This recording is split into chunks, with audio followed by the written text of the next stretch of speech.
Cinema పేరుని ఇంటి పేరుగా మార్చుకున్న నటీనటులు ఎందరో ఉన్నారు. వారిలో షావుకారు జానకి స్థానం ప్రత్యేకం. నటిగానే కాదు, వ్యక్తిత్వంలోనూ జానకి తనదైన శైలి ప్రదర్శించారు. మహిళ అంటే 4 గోడల మధ్య ఉండే వస్తువు కాదని ఆ రోజుల్లోనే నిరూపించిన సాహసవంతురాలు ఆవిడ. పెళ్ళయ్యి ఒక బిడ్డ తల్లి అయిన తర్వాత కూడా తన స్వశక్తితో ముందుకు సాగాలని భావించిన మహిళ ఆవిడ. అందుకు చిత్ర పరిశ్రమను వేదికగా ఎన్నుకోవడం ఆ రోజుల్లో నిజంగా సాహసమే. తెలుగుతో పాటు తమిళ, కన్నడ, మలయాళ భాషల్లో 400కి పైగా చిత్రాల్లో నటించారు జానకి. 94 ఏట కూడా ఆమెలో కనిపించే ఉత్సాహం, పట్టుదల, క్రమశిక్షణ, ఆరోగ్యవంతమైన జీవన విధానం నేటి తరానికి స్ఫూర్తిని కలిగిస్తాయి. ఆమె జీవిత విశేషాలు ఈ వీడియోలో చూద్దాం. 1931 డిసెంబర్ 12న సాంప్రదాయ బ్రాహ్మణ కుటుంబంలో పుట్టారు. ఆమె తండ్రి పేరు టేకుమళ్ల వెంకోజీరావు, తల్లి శశీదేవి. ఈ దంపతులకు 6 పిల్లలు, 3 ఆడపిల్లలు, 3 మగపిల్లలు. వాళ్లలో పెద్దవారు జానకి. ఆమెకు చిన్నతనం నుంచి నృత్యం మీద ఆసక్తి ఉండటంతో వేదాంతం జగన్నాథ శర్మ దగ్గర చేర్పించారు వెంకోజీరావు. ఆయన పేపర్ తయారీ టెక్నాలజీలో నిపుణులు. మొదట్లో ఆయన పశ్చిమ బెంగాల్లో కుటుంబంతో ఉండేవారు. జానకి అక్కడే పుట్టారు. కృష్ణకుమారి పుట్టిన కొన్ని రోజులకు వీరి కుటుంబం ఉద్యోగరీత్యా రాజమండ్రి వచ్చేసింది. అక్కడకు రాగానే శచీదేవి చేసిన మొదటి పని ఒక మాస్టారుని పెట్టి పిల్లలకు తెలుగు నేర్పించడం. అక్కా చెల్లెళ్లలో జానకి వాగుడుకాయ, కృష్ణకుమారి మితభాషి. వెంకోజీరావును ఆనాటి ఉమ్మడి మద్రాస్ ప్రభుత్వం తన పేపర్ ఎక్స్పర్ట్ గా నియమించింది. దాంతో టేకుమళ్ల వారి కుటుంబం చెన్నపట్నం చేరింది. ఆంధ్ర మహిళా సభ స్కూల్లో జానకి, కృష్ణకుమారిలను చేర్పించారు వెంకోజీరావు. అనుకోకుండా వీళ్ల నృత్య గురువు వేదాంతం జగన్నాథ శర్మ కూడా రాజమండ్రి నుంచి మద్రాసు చేరడం, అక్కడ మళ్లీ అక్కా చెల్లెళ్లకు నాట్యాభ్యాసం మొదలైంది. అప్పట్లో అక్కడి ఆకాశవాణిలో ఆర్టిస్టుగా చేరి నాటకాలలో పాల్గొనేవారు జానకి. కొన్ని నాటకాల్లో కూడా నటించారు. 1947లో శంకరమంచి శ్రీనివాసరావుతో జానకి వివాహమైంది. వైవాహిక జీవితం ఆమెకు పీడకలే అయింది. పెళ్లయ్యాక ఆర్థిక ఇబ్బందులు మొదలయ్యాయి. 18 ఏళ్ల వయసులో 3 నెలల పాపను పోషించడానికి చేతిలో డబ్బు కూడా లేకపోవడంతో డబ్బు సంపాదనకు సినీ రంగమే జానకి దారి చూపించింది. అప్పటి వరకు రేడియో నాటకాలకు పరిమితమైన జానకిలోని కళ ఆమెకు బతుకు తెరువయింది. తొలి చిత్రం షావుకారు. అప్పటి నుంచి ఆమెకు ఇంటి పేరు షావుకారు జానకి అయింది. ఎన్టీఆర్ హీరోగా నటించిన తొలి చిత్రం ఇది. ఆయనకు జానకి తొలి కథానాయిక. ఆమెకు తొలి హీరో ఎన్టీఆర్. ఇక అప్పటి నుంచి రోజులు మారాయి. ఏది నిజం, ముందడుగు, మంచి కుటుంబం, మంచి మనసులు, అక్కా చెల్లెలు, ఇంటి గౌరవం వంటి సాంఘిక చిత్రాల్లో, రేచుక్క, పగటి చుక్క వంటి జానపద చిత్రాల్లో, గంగా గౌరీ సంవాదం, శ్రీ వెంకటేశ్వర మహాత్మ్యం వంటి పౌరాణిక చిత్రాల్లోనూ నటించి మంచి గుర్తింపు పొందారు. వినోదవారి దేవదాసు చిత్రంలో పార్వతి పాత్ర జానకి పోషించాలి. కానీ చివరి క్షణంలో అది చేజారి సావిత్రికి దక్కింది. ఇటువంటి పరిస్థితులను, అసంతృప్తికరమైన సంఘటనలు జానకి నట జీవితంలో చాలానే ఉన్నాయి.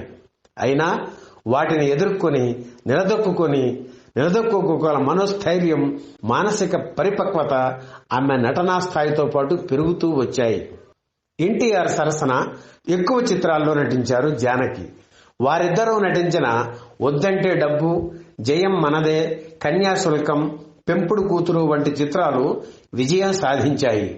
ఎన్టీఆర్ తొలి సొంత చిత్రం పిచ్చి పుల్లయ్యలో జానకి కీలక పాత్ర పోషించారు. ఇందులోనే జానకి చెల్లెలు కృష్ణకుమారి తొలిసారిగా ఎన్టీఆర్ సరసన నటించారు. ఎన్టీఆర్ సొంత సంస్థ ఎన్ఐటి పతాకం బ్యానర్లో వెంకటేశ్వర స్వామి విగ్రహాన్ని మధ్యలో పెట్టి కుడివైపున లక్ష్మీదేవిగా జానకినే కూర్చోబెట్టడం విశేషం. ఎన్టీఆర్ తనయుడు బాలకృష్ణ హీరోగా నటించిన రామ్ రహీం చిత్రంలోనూ, వేములవాడ భీమకవి చిత్రంలోనూ ఆయనకు తల్లిగా జానకి నటించారు. ఇక ఏఎన్ఆర్ సరసన జానకి నటించిన రోజులు మారాయి, మంచి మనస్సులు, డాక్టర్ చక్రవర్తి, మంచి కుటుంబం, అక్కా చెల్లెలు మంచి ఆదరణ పొందాయి. వీటిల్లో రోజులు మారాయి చిత్రంలోనే జానకి సోలో హీరోయిన్. మిగిలిన సినిమాల్లో ఇతరులు కూడా నాయకులుగా నటించారు. అక్కా చెల్లెల చిత్రంలో జానకిపై చిత్రీకరించిన పాండవులు పాండవులు తుమ్మెద పాట ఆ రోజుల్లో ఓ సంచలనం, ఓ ఊపు ఊపింది. రచయిత ఆరుద్ర చెప్పినట్లు షావుకారు జానకి త్యాగరాజ కీర్తన వంటి వారు. త్యాగరాజస్వామి తెలుగువారే అయినా ఆయన కీర్తనలకు విశేష ప్రాచుర్యం కల్పించింది తమిళులే.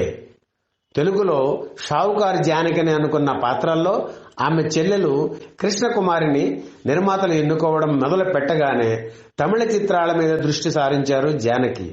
ఆమెలోని ప్రతిభను గుర్తించి ప్రోత్సహించింది తమిళ చిత్ర పరిశ్రమ. ఆమె నటనా జీవితానికే సవాల్ అనిపించే పాత్రలు ఎన్నో తమిళ చిత్రాల్లో జానకికి లభించాయి.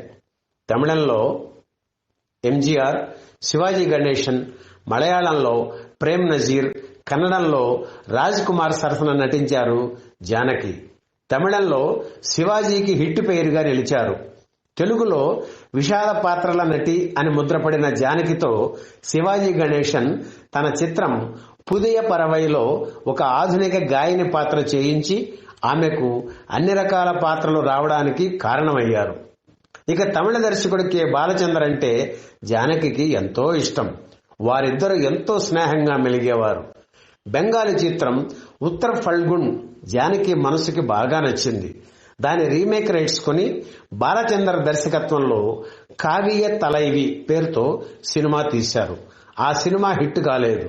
అయినా తన మనసుకి తృప్తి ఇచ్చిన చిత్రం అని జానకి చెబుతారు. జానకి 3 హిందీ చిత్రాల్లో కూడా నటించారు. ఆమె అదృష్టం ఏమిటంటే అన్ని భాషల్లోనూ తన పాత్రలకు తనే డబ్బింగ్ చెప్పుకోవడం.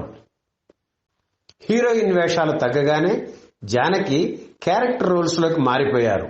తాయారమ్మ, బంగారయ్య, పార్వతీ పరమేశ్వరులు, సంసారం ఓ చదరంగం, దేవదాస్ మళ్లీ పుట్టాడు, గోపాలరావు గారి అమ్మాయి వంటి చిత్రాల్లో కీలక పాత్రలు పోషించి పేరు తెచ్చుకున్నారు. జానకి మంచి నటి మాత్రమే కాదు, పాకశాస్త్ర ప్రావీణ్యురాలు కూడా.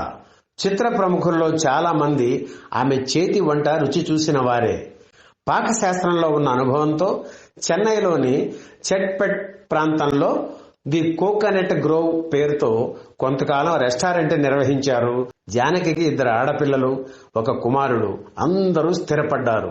ఆవిడ మనవరాలు వైష్ణవి కూడా కొన్ని చిత్రాల్లో నటించి ఆ తర్వాత పెళ్లి చేసుకుని సినిమాలకు దూరమయ్యారు.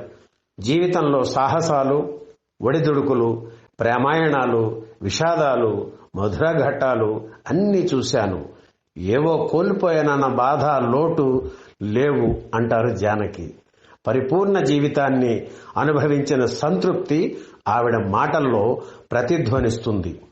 వెండి వెన్నెల ఛానల్లో మీకు కనిపించే ప్రతి అరుదైన ఫోటో, విషయాలు దశాబ్దాల పరిశోధన ఫలితం. వీడియోల్లో చూపించలేని ఇంకెన్నో అరుదైన ఫోటోలు మా సభ్యులకు ప్రత్యేకంగా అందిస్తున్నాం. కింద ఉన్న జాయిన్ బటన్ నొక్కి మీరు మా కుటుంబంలో చేరండి. మా ఈ కృషి నచ్చితే వీడియో కింద ఉన్న థ్యాంక్స్ బటన్ ద్వారా మీ ప్రోత్సాహం తెలియజేయవచ్చు. అది మాకు పెద్ద బలం. తెలుగు సినిమా చరిత్ర మీద మరింత లోతుగా తెలుసుకోవాలంటే మేము రాసిన పుస్తకాల వివరాల వీడియో డిస్క్రిప్షన్ ఉన్నాయి, చూడండి.